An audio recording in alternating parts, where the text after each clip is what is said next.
Hai, saya Angelia Pratama Putri dari Fakultas Ekonomi dan Bisnis Universitas Dianuswantoro. Di sini saya akan membahas tentang penutupan siklus akuntansi pada perusahaan jasa. Sebelumnya, apa sih tujuan pembelajaran dari penutupan siklus akuntansi pada perusahaan jasa?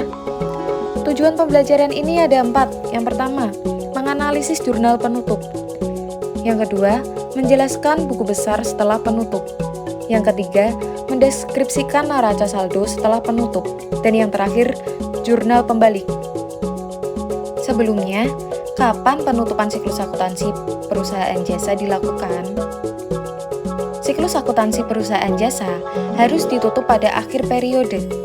Akan tetapi, proses penutupan siklus akuntansi perusahaan jasa tidak dapat langsung dilakukan begitu saja dan prosesnya juga tidak sederhana.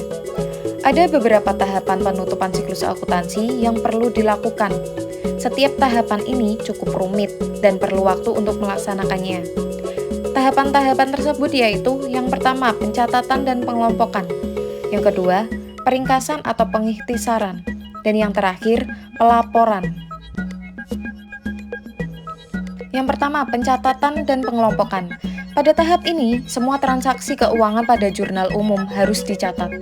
Pencatatan ini harus dilakukan sesuai dengan bukti transaksi, misalnya faktur, nota, dan kwitansi.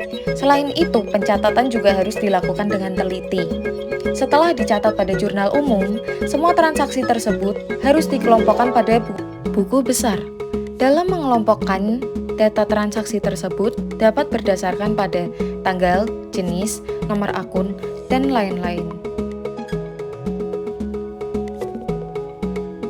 Yang kedua, peringkasan atau pengikhtisaran. Pada tahap ini, pertama adalah menjumlahkan saldo dari semua akun yang ada di buku besar. Setelah itu, ringkasan akun ini dicatat pada neraca saldo. Ringkasan ini perlu disesuaikan atau dikoreksi. Proses penyesuaian ini dilakukan pada jurnal penyesuaian. Setelah penyesuaian dilakukan, menyusun neraca saldo setelah penyesuaian. Selanjutnya, membuat neraca lajur.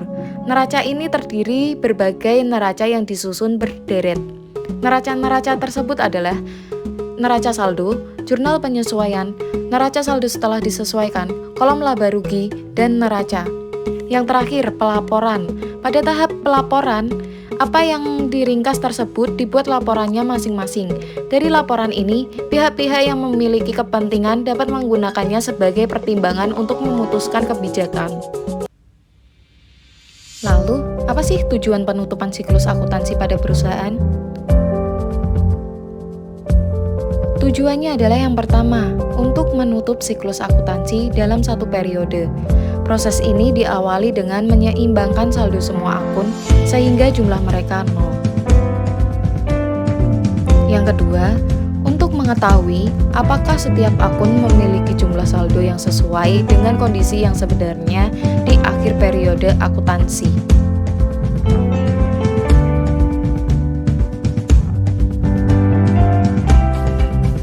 Apa yang harus dilakukan dalam penutupan siklus akuntansi pada perusahaan jasa? Yang harus dilakukan penutupan siklus akuntansi perusahaan jasa yaitu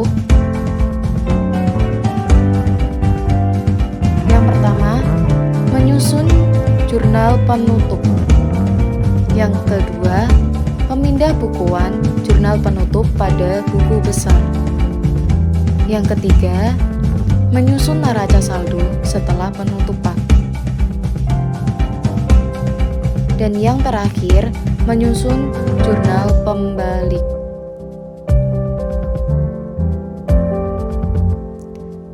Yang pertama, menyusun jurnal penutup. Jurnal penutup adalah jurnal yang disusun untuk membuat saldo perkiraan sementara bernilai 0, sehingga perusahaan dapat mengetahui laba atau rugi usaha selama satu periode.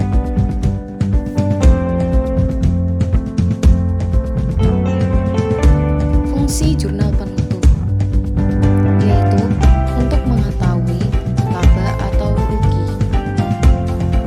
Selanjutnya, untuk membuat saldo pada rekening modal yang yang sama jumlahnya dengan modal akhir yang dilaporkan pada neraca.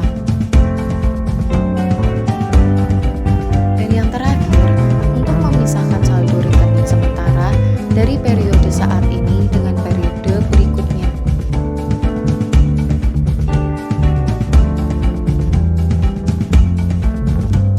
Akun-akun yang ada pada jurnal penutup: akun ikhtisar laba atau rugi, akun pendapatan,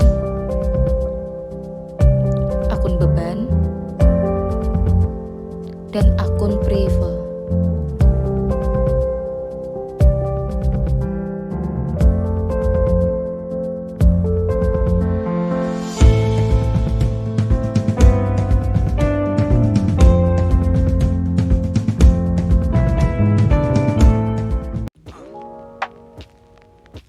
Lalu, bagaimana tahapan menyusun jurnal penutup?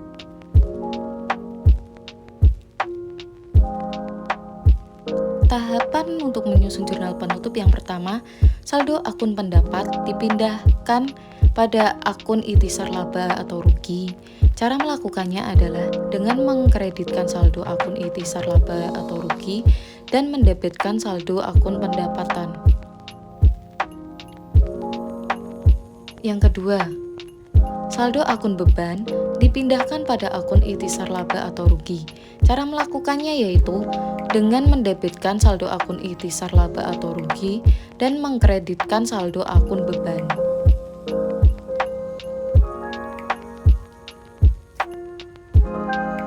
Yang ketiga, saldo akun prive dipindahkan pada akun ekuitas. Cara melakukannya adalah dengan mendebitkan akun ekuitas dan mengkreditkan akun prive.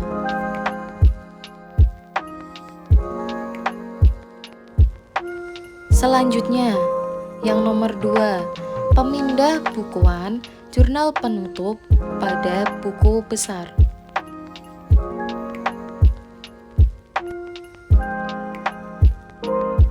Setelah jurnal penutup selesai disusun, selanjutnya kita perlu menutup buku besar dengan cara pindahkan saldo akun nominal pada akun ekuitas. Dengan demikian, akun saldo nominal akan memiliki saldo bernilai 0. Ada cara lain nih memindah bukuan jurnal penutup pada buku besar, yaitu yang pertama, memposting jurnal penyesuaian pada akun buku besar. Yang kedua, memposting jurnal penutup pada akun buku besar. Yang ketiga, memberi 2 garis pada bagian bawah saldo akun nominal. Cara di atas dilakukan untuk memperlihatkan bahwa akun nominal tersebut tidak berlaku lagi untuk periode selanjutnya.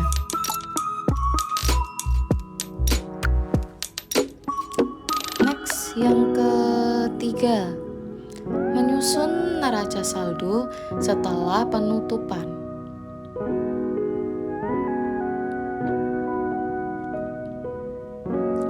Untuk menyusunnya, memerlukan data yang ada pada akun buku besar saat akun sementara memiliki saldo bernilai 0, atau jurnal penutup telah disusun atau dari neraca lajur.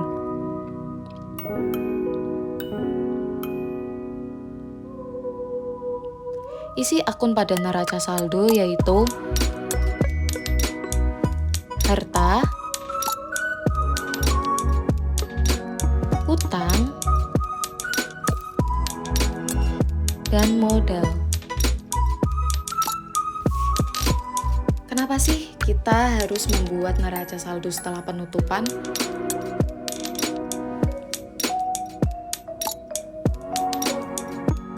Tujuan pembuatan neraca ini adalah untuk mencari tahu keseimbangan antara saldo debit dan kredit yang ada pada akun buku besar. Dan yang terakhir, menyusun jurnal pembalik.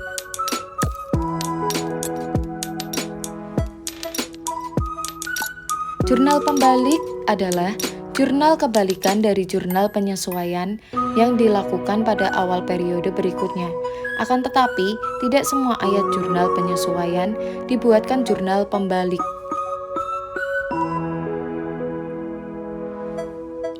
Jurnal yang memerlukan jurnal pembalik. Jadi tidak semua menggunakan jurnal pembalik ya. Yang menggunakan yaitu pendapatan dibayar di muka, pendapatan yang masih harus diterima, beban dibayar di muka, dan beban diterima di muka. Lalu, apa sih tujuan jurnal pembalik?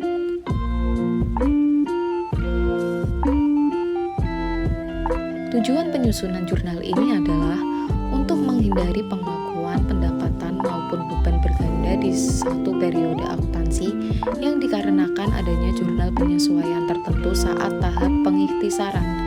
Jurnal pembalik dipresentasikan dalam bentuk jurnal umum yang mengawali suatu periode akuntansi. Demikian, jurnal ini disusun di jurnal umum sebelum transaksi pertama dilakukan.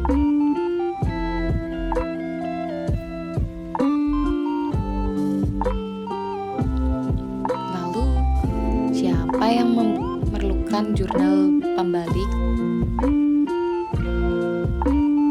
Yang memerlukan yaitu perusahaan yang menggunakan pendekatan beban dan pendapatan. Sekali mereka menggunakan pendekatan ini dan membuat jurnal pembalik pada suatu periode akuntansi, mereka harus melakukannya secara konsisten. Jadi, kita kan tadi udah membahas contoh dari jurnal penutupan pada perusahaan jasa jika perusahaan mengalami positif atau mendapatkan laba. Sekarang kita ada contoh jika perusahaan mengalami negatif atau kerugian. Tetap ya, kita pakainya PT Maju Terus. Untuk laporan laba rugi untuk periode yang berakhir 31 Desember 2020. Nah, di sini ada pendapatan jasa angkutan sebesar 170 juta rupiah. Bedanya di sini ya, untuk ke bawah-bawahnya masih sama kayak contoh yang laba. Lalu ada pendapatan bunga masih sama 2,5 juta. Lalu ada jadi total pendapatannya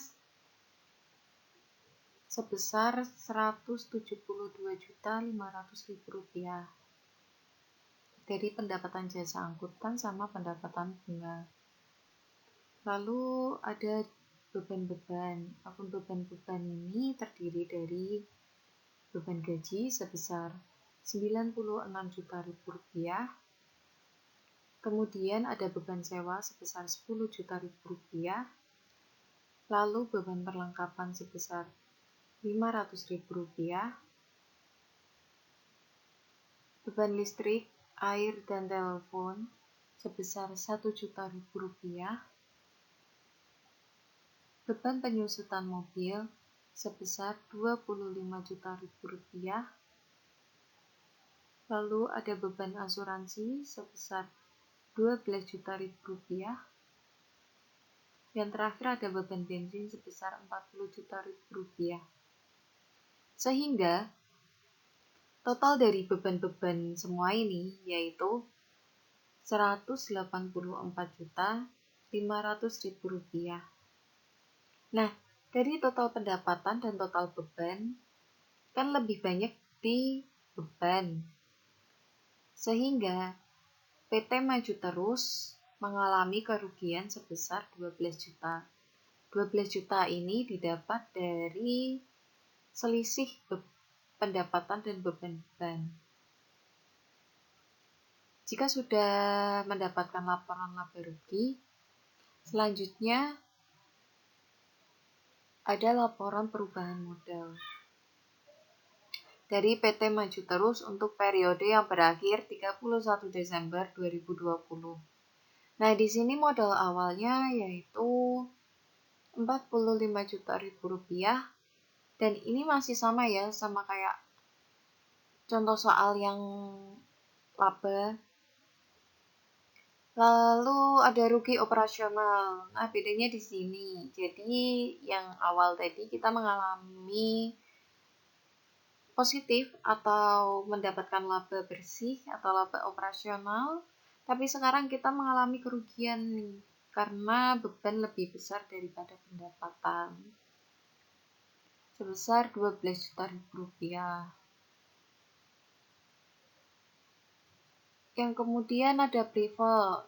Jadi pemilik perusahaan tetap melakukan penarikan dana pribadi ya, atau yang disebut privilege sebesar 2 juta rupiah.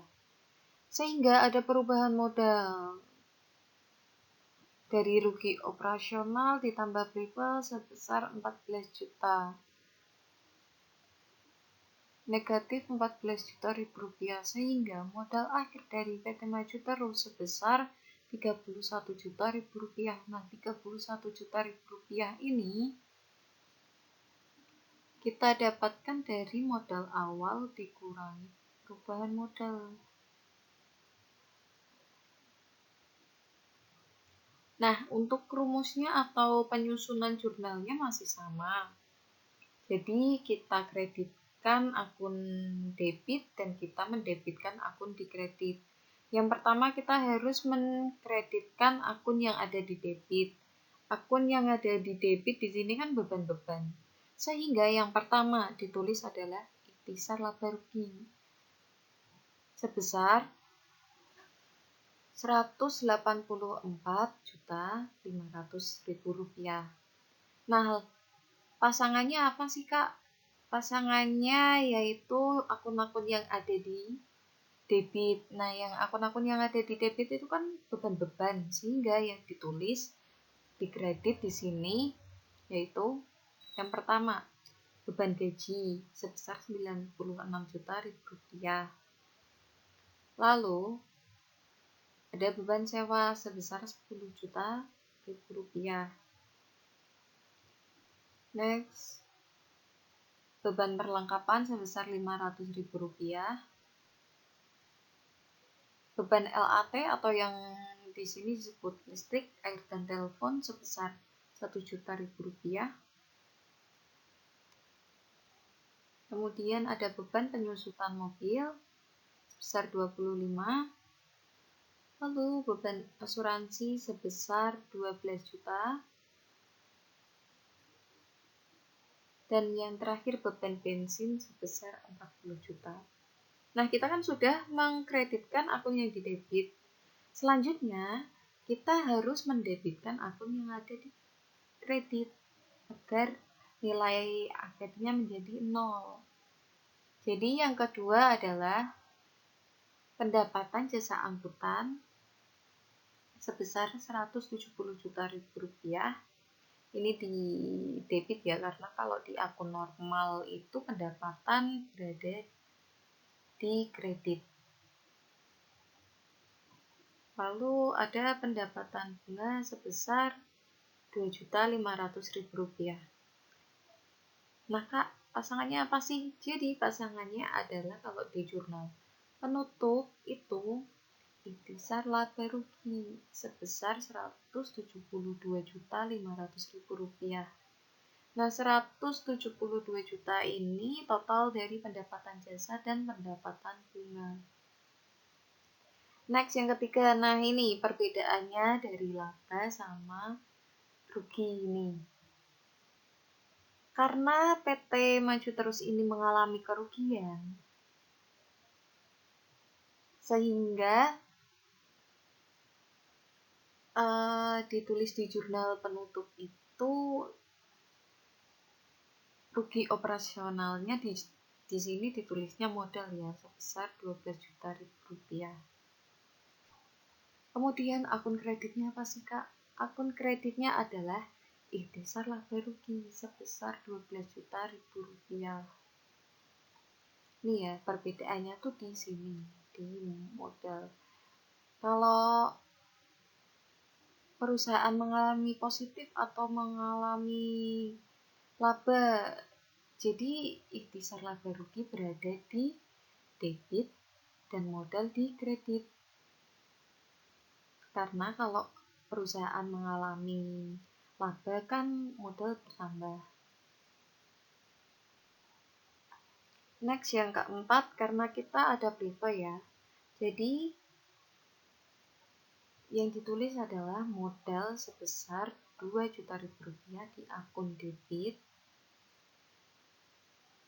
Kemudian pasangannya apa sih Kak? Pasangannya adalah kalau untuk priva tetap ditulisnya priva sebesar 2 juta rupiah. Sehingga nanti priva ini tuh berubah menjadi 0. Nah, mana sih Kak jurnal penutupnya? Jurnal penutupnya tuh dari nomor 1, 2, 3, 4. 1, 2, 3, 4 ini disebut jurnal penutup.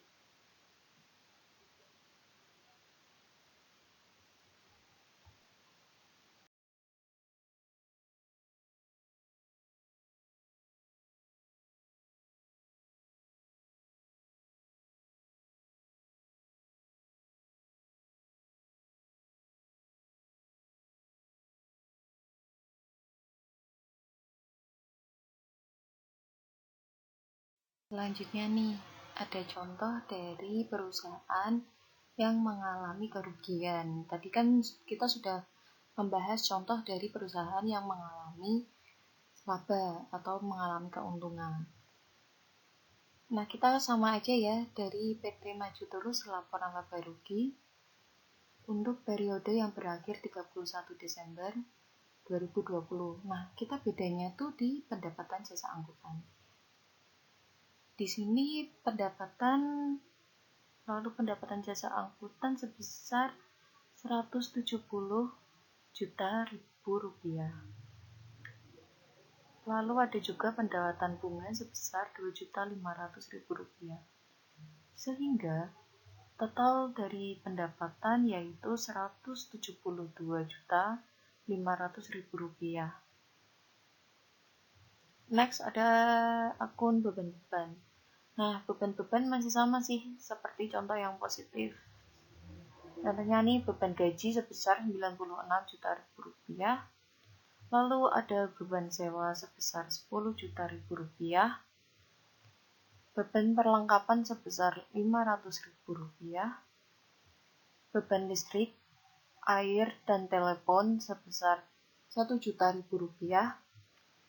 Lalu ada beban penyusutan mobil sebesar 25 juta rupiah. Beban asuransi sebesar 12 juta rupiah.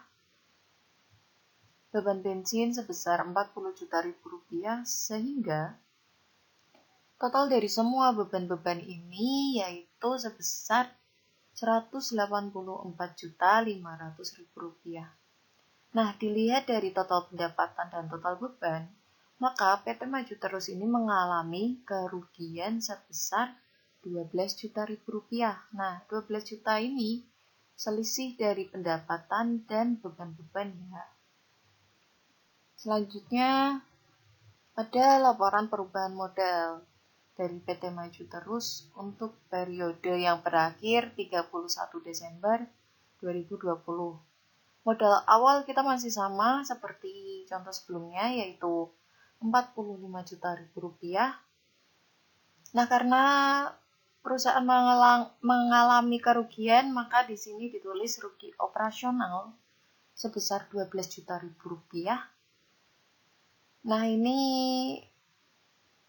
pemilik perusahaan melakukan penarikan sebesar 2 juta atau yang disebut priva ya. Tetap priva sebesar 2 juta.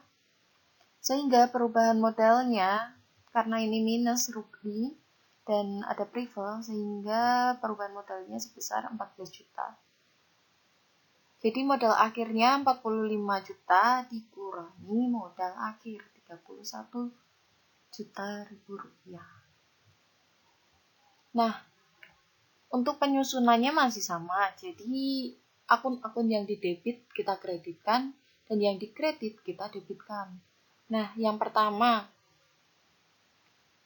kita harus mengkreditkan akun yang ada di debit nih. Nah, yang didebitkan beban-beban. Jadi, yang pertama ditulis ikhtisar laba rugi. sebesar Rp184.500.000. Nah, selanjutnya akun beban-beban ini dimasukkan ke kredit.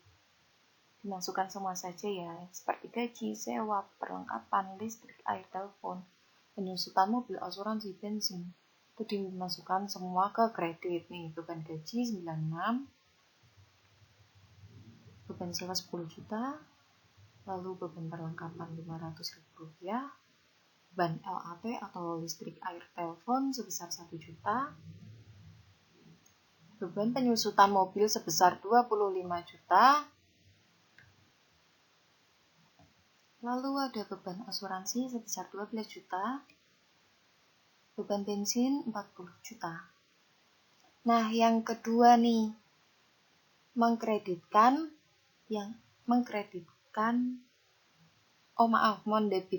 akun kredit.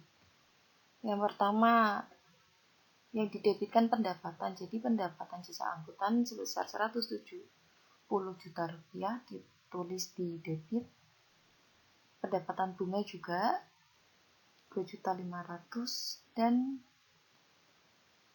ikhtisar laba rugi sebesar Rp172.500.000. Nah, bedanya tuh di sini. Jadi karena kita atau perusahaan dari PT Maju Terus mengalami kerugian, sehingga yang ditulis adalah modal. Modal ini berada di debit ya, sebesar 12 juta rupiah.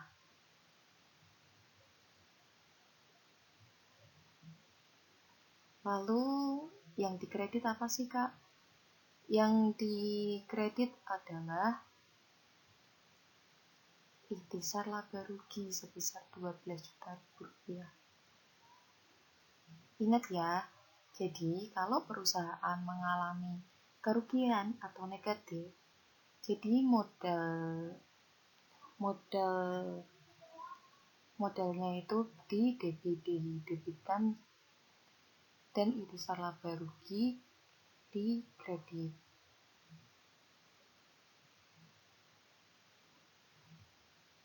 Nah, yang keempat nih, kan perusahaan tetap pemilik perusahaan tetap melakukan penarikan dana pribadi nih, atau yang disebut rival. Sehingga modal bertambah atau modal di debit sebesar 2 juta rupiah, dan yang dikredit adalah rival sebesar 2 juta rupiah. Nah, ini semua dari nomor 1, 2, 3, dan 4 ini tuh disebutnya jurnal penutup. Ya, sudah tahu kan perbedaan dari perusahaan yang mengalami laba dan perusahaan yang mengalami kerugian. Jadi bedanya itu di modal ini, di laba bersih atau di rugi operasional ini. Sekian penjelasan dari saya. Jadi, kesimpulan dari pembelajaran kita adalah yang pertama, kita harus memindahkan saldo akun-akun beban ke akun ikhtisar laba rugi dengan mendebitkan saldo akun ikhtisar laba rugi dan mengkreditkan saldo akun beban.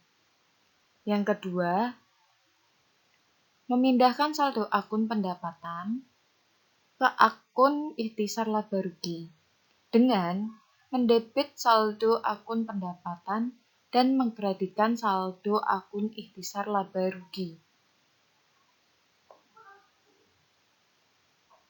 Yang ketiga,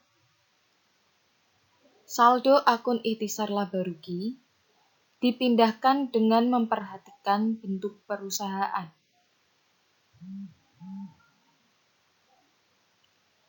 Dan yang terakhir, saldo akun prive dipindahkan ke akun modal.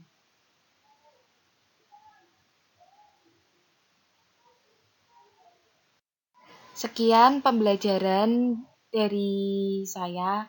Terima kasih.